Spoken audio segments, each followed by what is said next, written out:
Assalamualaikum warahmatullahi wabarakatuh. Kembali lagi di channel Kisah Seram. Buat kalian yang baru gabung di channel ini, saya ingatkan untuk subscribe channel ini dan nyalakan tombol notifikasinya agar kalian tidak ketinggalan cerita-cerita terbaru dari channel ini. Masih di judul cerita yang sama, Kisah Rumah Horor. Pada episode sebelumnya, selain saya mengalami susah tidur, hal aneh yang lainnya adalah saya sering menemukan uban, rambut putih yang panjang di kasur saat saya bangun tidur. Tidak hanya saat bangun tidur, saat saya mandi, saya sering menemukan rambut itu mengalir di lantai dan tersangkut di kisi-kisi lubang pembuangan. Padahal ibu saya rambutnya tidak sepanjang itu, apalagi saya sendiri. Saya memang menyadari keanehan-keanehan itu, tapi selama itu pula saya menepisnya. Sesuai dengan apa yang telah terjadi selama ini, saya tidak ingin terlalu fokus untuk mencari-cari tahu apa yang terjadi, agar saya tidak terjebak lebih dalam. Dan sudah selama itu pula saya tidak lagi berkomunikasi dengan Pak Indra.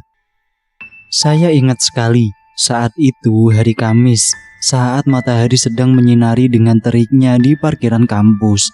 Saya pergi ke kampus hanya untuk mengumpulkan tugas. Tugas itu tidak dikumpulkan langsung ke dosen, melainkan ke asistennya. Siang itu saya terlambat mengumpulkan tugas karena jalanan yang macet. Saya berlari menuju ruangan dosen, berharap saya masih diterima, meskipun saya belum melewati batas waktu mengumpulkan tugas. Setibanya di ruangan, ibu asisten itu sedang duduk. Mau ngapain kamu? Mau ngumpulin tugas, Bu. Tidak bisa, sudah terlambat. Kamu paling terakhir. Loh, ini kan masih belum jam 1, Bu. Kan paling lama jam 1. Yang menentukan kan saya. Ya kalau saya bilang tidak, ya tidak. Jadi saya harus gimana? Saya kan taunya jam 1 paling lama. Sudah, mata kuliah ini kamu ulang saja tahun depan. Bu, tapi saya sudah menyelesaikan tugas ini dan saya tidak terlambat. Dia hanya diam sedangkan saya saat itu merasa berang. Amarah saya memuncak dan membludak. Saya tidak peduli. Saya melemparkan berkas tugas saya ke atas tumpukan tugas-tugas yang lain dengan keras. Apa-apaan kamu ini? Ibu itu kesal. Saya hanya diam sambil menatap matanya tajam. Begitu tajam, penuh dendam dan amarah yang membara-bara. Ibu itu awalnya dia juga terlihat menantang saya. Tiba-tiba dia tersedak hebat. Dia terlihat kehabisan nafas. Wajahnya memucat, dia batuk-batuk bahkan hampir muntah. Dia nyaris tersungkur. Peristiwa itu persis seperti yang saya alami saat sakit dulu. Melihatnya dalam keadaan begitu, saya justru berteriak. Jadi, ini kau mau terima tugas aku apa enggak? Ucapan itu begitu kasar. Percayalah, saya bahkan tidak sadar saya telah mengucapkan hal itu. Saya spontan mengucapkannya. Ibu itu masih dalam keadaan terbatuk-batuk, mengisyaratkan saya dengan bahasa tubuhnya untuk meninggalkan tugas saya di atas meja itu dan menyuruh saya untuk pergi dari ruangan itu. Saya keluar dari ruangan itu dan membanting pintu. Saya tersenyum lebar. Ya Tuhan, apa yang telah saya lakukan? Detik itu saya juga tersadar saya begitu kejam. Tapi saya tidak melakukan apa-apa. Dia tersedak dengan sendirinya, tapi saya merasa bahwa itu perbuatan saya dan saya senang melihatnya menderita. Peristiwa itu mirip sekali dengan yang pernah terjadi dulu pada masa saya SMP.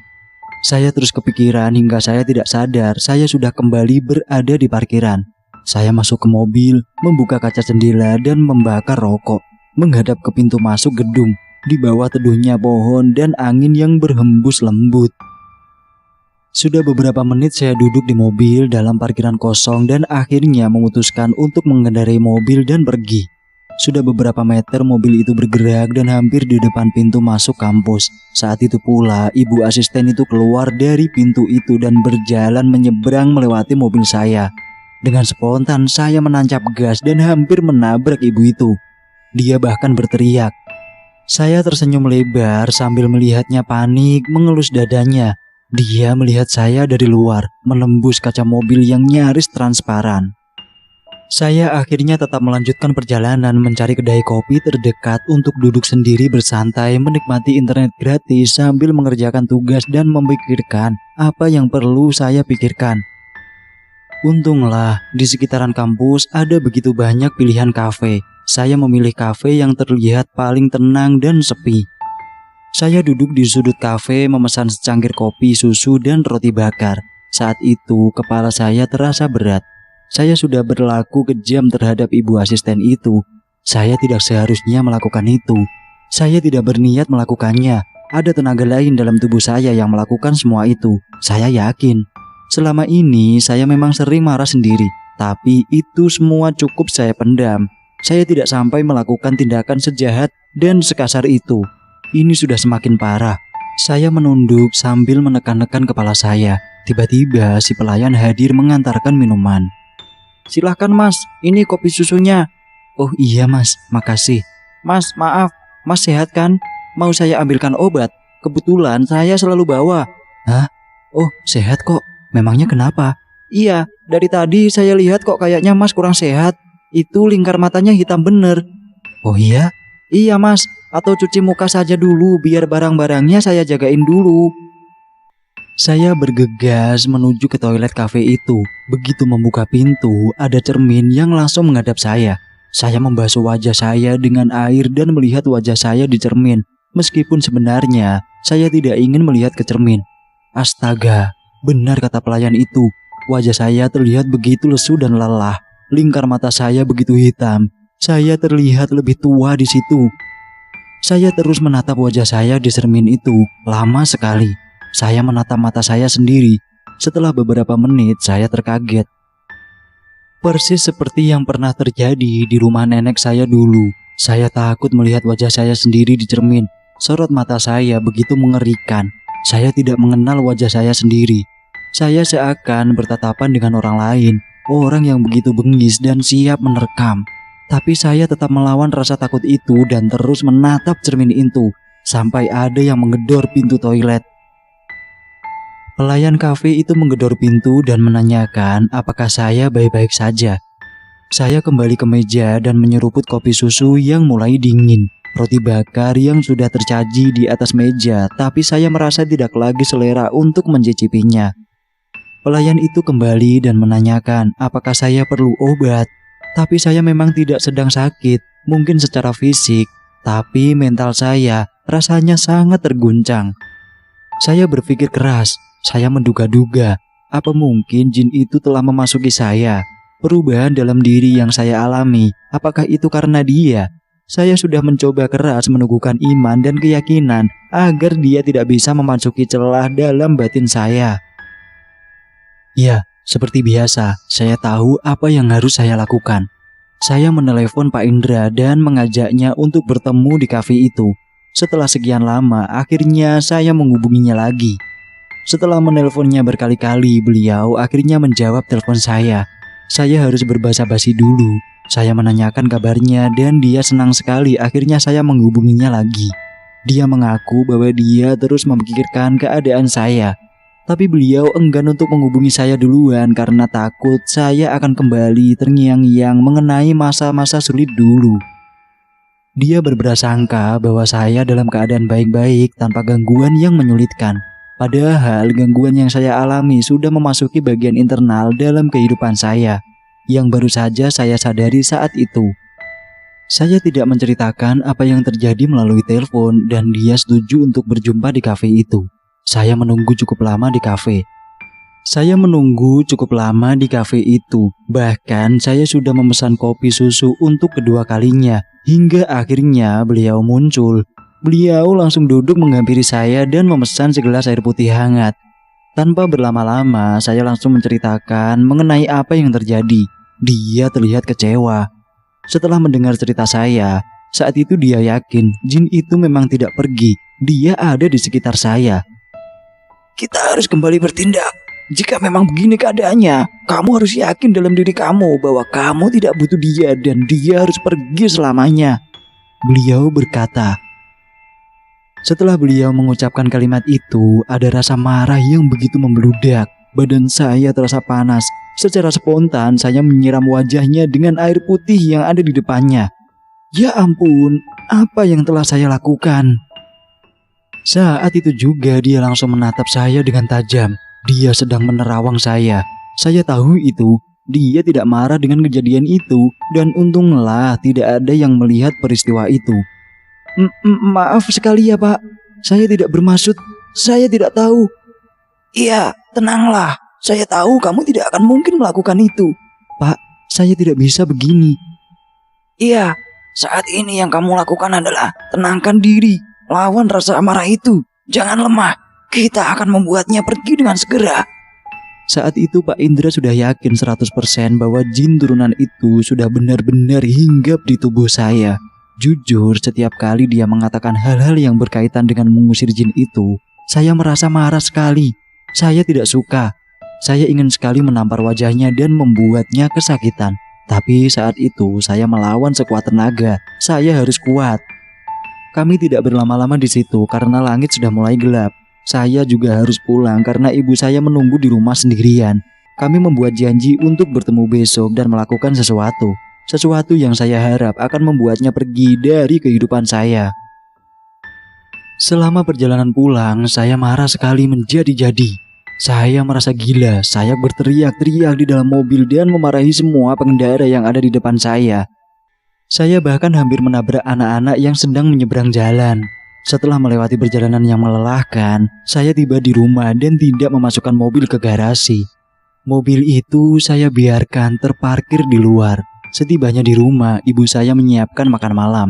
Saat menyantap makan malam, ibu sempat bertanya saya terlihat sangat lelah. Tapi saya hanya menjawab kalau saya terlalu banyak bergadang. Malam itu sebenarnya saya ingin tidur, tapi saya lupa mengerjakan tugas yang seharusnya dikerjakan di kafe tadi. Apa boleh buat, saya harus begadang lagi. Di malam yang sunyi, saya harus berjuang mengerjakan tugas dan berjuang melawan sesuatu yang lain di dalam batin saya. Saya terpaksa mengerjakan tugas di kamar kosong itu, karena meja gambar yang saya terbuat dari kaca transparan memang diletakkan di kamar itu. Saya perlu meja itu untuk menjiplak gambar. Dengan bantuan lampu dari bawah meja yang menembus kaca transparan, malam itu saya menyalakan semua lampu di rumah dan menghidupkan musik melalui speaker laptop di kamar itu, agar suasana lebih hidup dan memecahkan kesunyian. Tanpa terasa, saya harus mengerjakan tugas dan jam sudah menunjukkan hampir jam 3 dini hari. Tangan saya terasa pegal dan kerongkongan terasa haus. Saya beranjak dari ruangan itu dengan tetap menyalakan musik, pergi ke lantai bawah untuk mengambil minum. Sambil membawa teko dan gelas kosong, saya kembali bergegas ke lantai atas karena perasaan saya tidak enak. Dengan bodohnya, saya malah mematikan lampu-lampu lantai bawah sembari saya berjalan. Karena sudah menjadi kebiasaan, jika kami hendak tidur, lampu bawah harus dimatikan. Saat itu, saya masih bisa mendengar musik yang masih hidup dari kamar itu. Saat saya menginjakkan kaki ke anak tangga pertama, musik itu mati, padahal lagu itu belum selesai. Saya menghentikan langkah, saya merinding sekujur tubuh. Saat itu pula saya mendengar suara langkah kaki dari lantai atas. Suaranya mendekat, seperti ada yang berjalan menuju tangga. Namun tiba-tiba, seperti sebelumnya, saya merasa marah. Dalam seketika saya langsung berani dan melangkahkan kaki menaiki tangga dengan perasaan amarah. Saya menghentakkan kaki. Begitu saya hampir mendekati anak tangga paling di atas, suara langkah kaki itu kembali terdengar dibarengi dengan adanya angin lembut yang melewati saya. Rasanya seperti ada sesuatu yang berlari melewati saya dan menuruni tangga. Saya menoleh ke belakang, ke tangga di bagian bawah. Astaga, ada yang berdiri di bawah sana, di antara kegelapan lantai bawah. Anak kecil itu lagi. Dia sedang menatap saya. Saya bisa melihat wajahnya dengan jelas. Dia menangis. Saya kembali teringat. Dia adalah yang pernah menemani saya dan kini dia sudah dipaksa untuk tidak lagi ada di samping saya. Mungkin itu membuatnya menangis. Tapi saat itu dia tidak menatap wajah saya. Dia menatap ke belakang saya, seolah ada makhluk lain yang ada di belakang saya. Rasanya saya ingin mati saja. Bahkan saya hampir ikut menangis melihatnya. Dalam hitungan satu kedipan mata, anak kecil itu melihat bagaikan asap. Dengan kondisi batin yang ketakutan dan badan yang letih, saya kembali ke kamar kosong itu untuk melanjutkan tugas. Tapi apa daya, suasana sudah tidak lagi mendukung. Terlebih lagi, saat itu saya kembali menemukan rambut putih panjang di atas kertas gambar saya. Akhirnya, saya justru mengambil perangkat tablet dan melihat-lihat aplikasi yang menyenangkan untuk dimainkan. Mata saya tertuju pada aplikasi Talking Tom, aplikasi yang menawarkan hiburan melalui kucing virtual bernama Tom yang bisa diajak bermain. Di aplikasi itu, kita bisa berbicara dengannya dan dia akan mengulangi perkataan kita dengan nada yang lebih tinggi, dan hasilnya akan membuat kita tertawa. Di dalam aplikasi itu, jika kita sedang berbicara, kucing itu akan meletakkan tangannya di belakang kuping seakan mendengar kita. Saya terus melakukannya sambil tertawa-tawa hingga saya kehabisan bahan. Saat saya sedang berpikir akan mengatakan apa, di dalam layar tablet itu, di dalam aplikasi itu, kucing itu mengangkat tangannya, seakan dia sedang mendengarkan saya berbicara. Saya bingung, padahal saya sedang diam dan suasana ruangan sangatlah sunyi. Saya terus menunggu kucing itu dalam posisi mendengarkan hingga akhirnya kucing itu mengeluarkan suara. Dia mengulang suara yang dia dengar. Suara itu, suara rintihan tangis yang terisak-isak. Saya sontak melempar perangkat tablet itu ke atas meja. Seluruh urat syaraf saya menegang hebat. Saya memutuskan untuk meninggalkan ruangan itu dan pergi ke kamar tidur. Saya tidak bisa tidur, padahal badan saya sudah lelah sekali. Saya butuh istirahat. Saya berusaha keras untuk tidur. Saya bahkan bolak-balik mengganti-ganti posisi tidur dan mengguling-gulingkan badan. Sampai akhirnya saya hampir terlelap. Saat itu saya nyaris tertidur. Saya mendengar ada yang memanggil nama saya dari luar kamar. Ternyata itu suara abang saya. Dia memanggil saya. Saya sempat merasa tenang dan kembali memejamkan mata. Tapi mata saya kembali terbelah. Abang saya, dia tidak bersama kami. Dia sedang berada di ibu kota. Tapi saya ingat dengan pasti itu suara dia. Perasaan saya semakin tidak tenang. Saya terus mengguling-gulingkan badan di atas kasur, namun usaha saya tetap gagal. Saya bahkan tidak berani memejamkan mata. Akhirnya saya terus terjaga sampai matahari hampir terbit. Saya benar-benar tidak tidur. Saya harus kembali melanjutkan tugas. Saya bangkit dari tempat tidur, pergi keluar kamar, mengambil semua kertas-kertas di kamar kosong dalam rasa takut yang luar biasa dan berlari menuju lantai bawah. Saya duduk di meja sambil melanjutkan tugas. Tiba-tiba saya mendengar suara kriet, kriet dari kamar kosong di lantai bawah. Saya langsung mengecek kamar itu karena ibu saya cukup sering ketiduran di kamar itu. Saya membuka kamar itu dan melihat ibu saya sedang terlelap di dalam selimut dalam posisi membelakangi saya. Saya kembali menutup pintu itu dengan perlahan untuk tidak membangunkannya. Saya kembali melanjutkan tugas di meja makan ditemani suara berbincang-bincang dari siaran berita di televisi. Baru beberapa menit saya duduk di meja itu, pintu kamar ibu saya di lantai atas terbuka. Saya tersentak. Beberapa detik kemudian ibu saya dia muncul dari tangga dan berjalan ke bawah. Mama kok di situ? Mama tidur di mana? Saya kaget. Tidur di kamar mama lah. Beliau menjawab dengan suara serak khas orang yang baru bangun tidur. Saya terdiam 1000 bahasa. Rasanya kepala saya ingin pecah. Baru saja saya melihatnya di kamar bawah.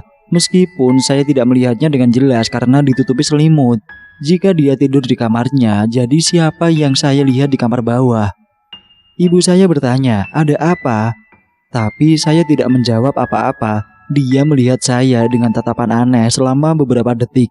Hingga akhirnya dia berjalan menuju dapur untuk membuat sarapan. Sejujurnya saat itu saya kembali merasa takut. Saya baru saja mengalami gangguan yang beruntun. Pikiran saya masih kacau. Saya bingung, yang mana yang benar? Apa jangan-jangan ibu saya yang saat itu sedang membuat teh adalah jelmaan dan yang tidur tadi adalah yang asli? Atau justru sebaliknya? Butuh waktu beberapa saat untuk saya memberanikan diri kembali mengecek ke kamar tidur di lantai bawah. Saya beranjak dari meja makan menuju kamar itu. Saya membuka pintu. Ya Tuhan, Tidak ada siapa-siapa yang sedang tidur di kamar itu. Bahkan selimut terlipat dengan rapi. Memang tidak ada manusia yang sedang tidur di atas kasur.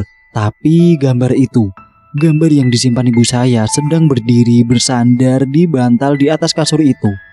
Percaya tidak percaya, tapi itulah yang terjadi.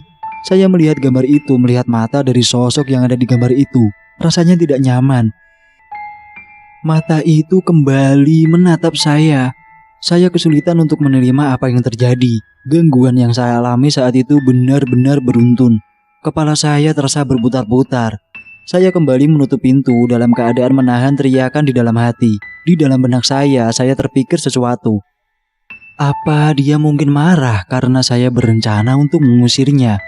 Gangguan yang saya alami tidak pernah sampai beruntun seperti itu.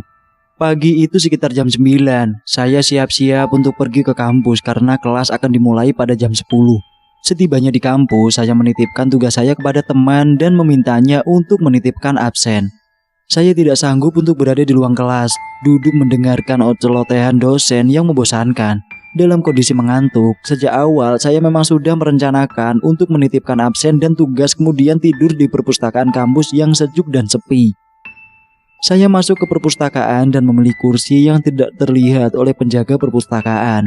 Saya menyusun bangku agar saya bisa tiduran di atasnya. Saya tidak sabar lagi untuk tidur, meski tidak sampai 1 jam. Saya menyusun bangku-bangku itu dengan perlahan agar ibu penjaga perpustakaan tidak mendengarnya. Saya akhirnya merebahkan badan di atas susunan bangku itu. Posisi saya menyamping, menghadap ke kolong meja. Sebelum memejamkan mata, saya mengirimkan pesan ke teman saya. Jika mereka sudah selesai kelas nanti, kira-kira 1 jam kemudian, tolong hampiri saya di perpustakaan untuk membangunkan saya. Karena saya tidak mungkin menyalakan alarm di dalam perpustakaan. Akhirnya saya bisa terlelap meskipun tidur di atas kursi yang keras dan posisi yang kurang nyaman. "Ayo, kamu kok tidur di sini?" Ternyata yang saya lihat itu adalah si ibu penjaga perpustakaan yang sengaja duduk di depan saya ditemani laptopnya untuk mengagetkan saya saat terbangun. Dia sengaja melakukannya untuk menangkap basah kelakuan saya. Saat itu saya kaget, tapi lega juga. Saya kaget karena saya ketahuan tidur di perpustakaan. Saya juga lega karena ternyata yang saya lihat itu bukan makhluk halus, tapi untunglah dia hanya tertawa melihat tingkah saya. Dia memaklumi saya yang sedang tidur di perpustakaan, namun dia menyarankan saya agar untuk tidak melakukannya lagi. Karena jika dosen yang menemukan saya tidur, saya dan penjaga perpustakaan pasti akan ditegur habis-habisan.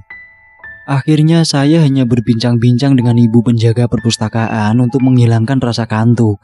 Saya juga kembali berpesan kepada teman saya bahwa saya sudah terbangun dan dia tidak perlu membangunkan saya nanti. Meskipun pembicaraan kami cukup seru, saya tetap kalah dengan rasa kantuk yang luar biasa. Saya menghubungi teman saya yang ngekos tidak jauh dari kampus. Ya, saya minta izin padanya untuk tidur sebentar di kamar kosnya. Untunglah dia mengizinkannya. Saya tertidur dengan lelapnya dan terbangun pada saat matahari sudah terbenam. Saya langsung mengecek telepon genggam dan sudah ada balasan telepon tak terjawab dari Pak Indra. Ya ampun, saya sampai lupa bahwa saya sudah ada janji dengannya. Saya langsung kembali meneleponnya. Dia menyarankan saya untuk segera ke rumahnya dan melanjutkan apa yang kami rencanakan. Langkah saya terasa berat sekali. Ada perasaan menolak yang begitu dalam dari diri saya. Saat itu pula saya tersadar bahwa mungkin itu adalah energi dari makhluk lain. Makhluk yang tidak ingin saya bertemu dengan Pak Indra. Tapi keputusan saya sudah bulat. Saya memaksakan diri saya dan tetap melanjutkan perjalanan. Sekitar setengah jam lebih saya lalui untuk sampai ke kediaman Pak Indra. Saya langsung masuk ke dalam rumah. Ada Pak Indra dan Pak Eri di dalam rumah itu. "Maaf ya Pak, saya ketiduran." "Oh iya, tidak apa-apa. Tapi kamu sebaiknya minta izin dulu ke mama kamu." Pak Eri menjawab. "Minta izin apa Pak?" "Ya ini kan sudah malam. Bisa saja kamu tidak pulang ke rumah malam ini. Kabarin mama kamu sekarang, biar dia tidak khawatir." "Oh iya juga ya, baiklah Pak." Saya menelpon ibu dan mengatakan kepadanya bahwa saya akan menginap di rumah teman saya malam itu. Untungnya dia tidak marah. Saat itu kondisi rumah sangatlah sepi dan senyap. Hanya ada kami bertiga. Ternyata Pak Eri sudah diberi arahan oleh Pak Indra untuk membantu kami. Sipi bener Pak, ibu sama anak-anak pada kemana? Saya bertanya kepada Pak Indra. Oh, mereka saya suruh menginap di rumah orang tua saya malam ini. Loh, kenapa begitu? Ya, kita tidak tahu apa yang akan terjadi malam ini di sini. Saya tidak ingin mereka menyaksikannya. Mendengar perkataannya, saya merinding. Apa yang akan terjadi? Sampai ada yang harus diungsingkan segala. Pak Indra dan Pak Eri terlihat biasa saja seolah tidak akan melakukan pengusiran seperti sebelumnya. Mereka justru mengajak saya berbincang-bincang santai. Di awal pembicaraan kami memang santai, tapi lama-kelamaan topik pembicaraan kami semakin mengerucut ke hal-hal mengenai pribadi saya. Mereka menanyakan kisah-kisah masa kecil saya dan semua tentang saya. Seolah kami baru berkenalan, saya sempat bingung dan bertanya kepada mereka. Karena mereka sudah kenal saya, Pak Indra hanya diam, sedangkan Pak Eri dia hanya menyarankan saya untuk tidak membantah. Jawab saja apa yang mereka tanya secara jujur dan terbuka. Beliau juga menyarankan saya untuk tidak berpindah tempat. Setelah beberapa menit, Pak Indra pindah di belakang saya. Posisi saya saat itu berada di tengah-tengah mereka dan mereka berdua menghadap saya. Pak Eri meyakinkan saya untuk tidak menghiraukan Pak Indra. Anggap saja dia sedang tidak duduk di belakang saya. Kami terus berbincang-bincang mengenai pribadi saya. Terus-terusan bahkan sampai banyak sekali pertanyaan yang sama. Lama-kelamaan karena pertanyaan itu sama, saya merasa sedikit kesal. Pak Eri seperti menangkap ekspresi saya yang kesal dan ia langsung mengubah topik. Dia justru membahas mengenai sesuatu yang tidak saya sukai. Dia seperti mengolok-olok saya. Dia seakan merendahkan saya. Saya semakin tidak suka. Saat itu pula Pak Eri mengisyaratkan saya untuk tenang dan terus menjawab. Saya melawan rasa marah dalam diri saya dan terus melanjutkan pembicaraan. Sedangkan Pak Indra yang berada di belakang saya hanya diam. Mungkin ada maksud tertentu kenapa mereka melakukan semua itu. Lama-kelamaan rasa emosi saya semakin memuncak. Pak Eri terus berbicara dengan sorot mata yang tajam. Saya menundukkan kepala. Saya merasa pusing, saya ingin pingsan. Saya bahkan mendengar suara Pak Eri dengan samar-samar. Saat itu pula Pak Indra memegang bahu saya diikuti oleh tangan Pak Eri yang memegang kepala saya. Rasanya panas sekali, sedangkan tangan Pak Indra terasa begitu dingin. Pak Eri bertanya kepada saya, "Siapa kamu?" Dia berteriak di depan wajah saya. Anehnya saya hanya terdiam. Lidah saya begitu kaku. Saya tidak bisa mengeluarkan suara apapun. Rasanya seperti ketindihan dalam tidur. Tapi kali itu saya tidak sedang tidur. Tangan Pak Indra mencengkeram bahu saya dari belakang. Rasanya ngilu sekali. Pak Eri terus bertanya pertanyaan yang sama berulang-ulang kali. Hingga akhirnya ada jawaban. Ada yang menjawab pertanyaan itu. Bukan saya yang menjawabnya. Lidah saya benar-benar tidak bisa bergerak. Saat itu tubuh saya sangat kaku. Seluruh urat syaraf saya ikut menegang. Saya hanya mengandalkan panca indera saya, terutama indera pendengaran. Suara itu begitu dekat dengan belakang leher saya, bersambung. Terima kasih sudah mendengarkan ceritanya. Semoga kalian menyukainya. Buat kalian yang baru gabung, jangan lupa subscribe channel ini dan nyalakan tombol notifikasinya agar kalian bisa mendengarkan cerita kelanjutan dari serial Rumah Horor ini. Sampai jumpa di lain kesempatan. Assalamualaikum warahmatullahi wabarakatuh.